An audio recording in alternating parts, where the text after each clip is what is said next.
नमस्कार मंडळी, आता आपण गणेश स्थापना पूजेची मांडणी पाहूया। सर्वप्रथम आपण ज्या ठिकाणी गणपती बसवणार आहोत ती जागा स्वच्छ करून घ्यावी। त्या ठिकाणी चौरंग, पाट, टेबल किंवा टिपॉय यापैकी काहीही ठेवू शकता। तुम्हाला गणपतीसाठी जी काही छोटी मोठी सजावट डेकोरेशन करायचं असेल तर ते तुम्ही आधीच करून ठेवू शकता।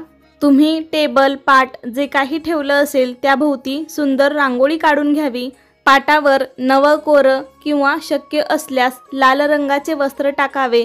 वस्त्रावरती तांदळाने स्वस्तिक काढावे।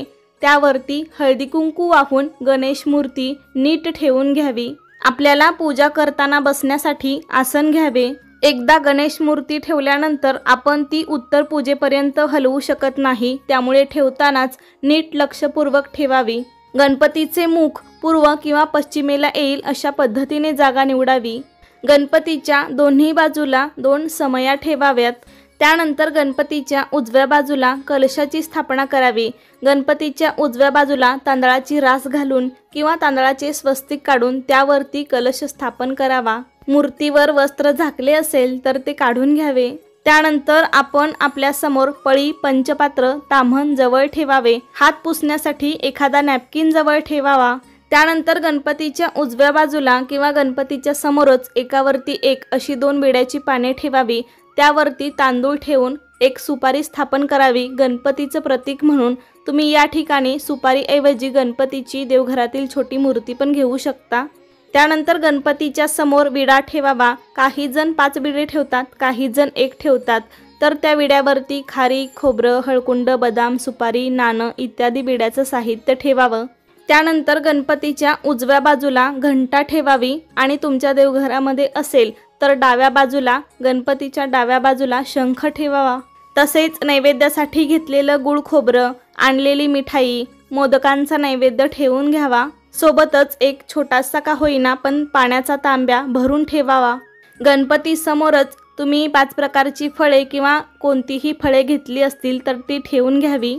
तसेच आपल्या जवळच फुलांचे ताट ठेवावे। फुलांच्या ताटामध्ये तुम्ही वेगवेगळ्या प्रकारची फुले घेऊ शकता। तसेच एका ताटामध्ये आपल्याला हळदी कुंकू, अक्षता, गंध, कापसाची वस्त्रमाळ, जानवे, अत्तर, माचीस, धूप, अगरबत्ती, तांदूळ हे सर्व घेऊन बसावे। देवाला घालण्यासाठी आणलेला हार, दुर्वा, आघाडा, जास्वंदीची लाल फुलं हे पण सर्व फुलांच्या ताटामध्येच ठेवून द्यावे आणि समईजवळ उदबत्तीचं स्टँड आणि कापुराची डबी ठेवून द्यावी।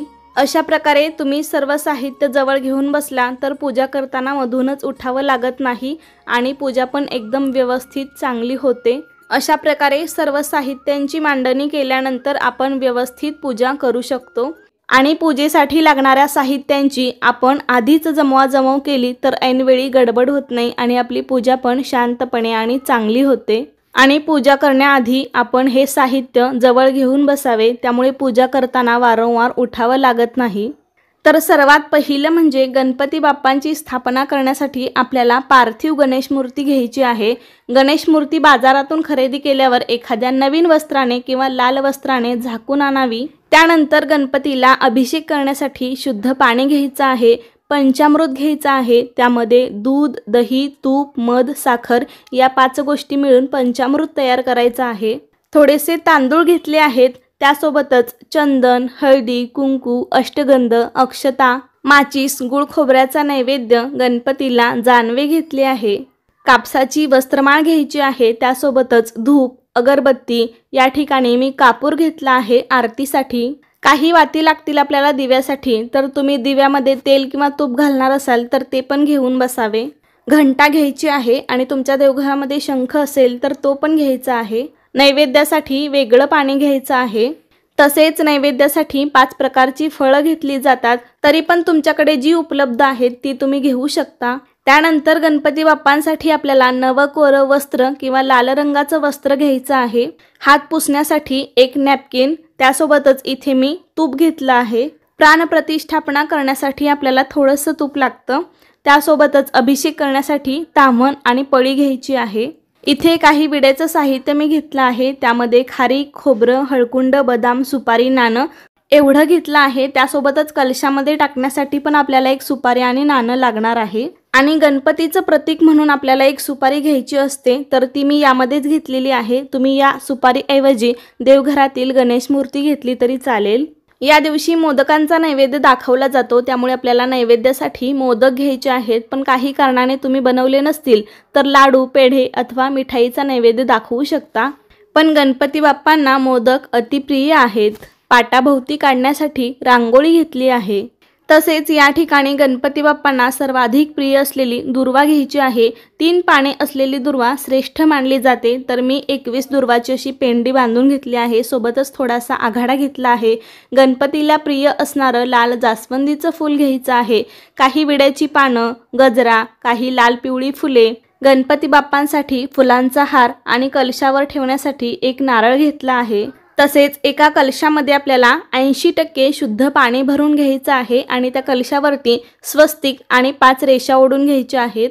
तसेच 2 समई घेतल्या आहेत। समईमध्ये मी तेलवाती घालून घेतलेला आहे। पूजेमध्ये पण समईचा एक मोठा मान असतो।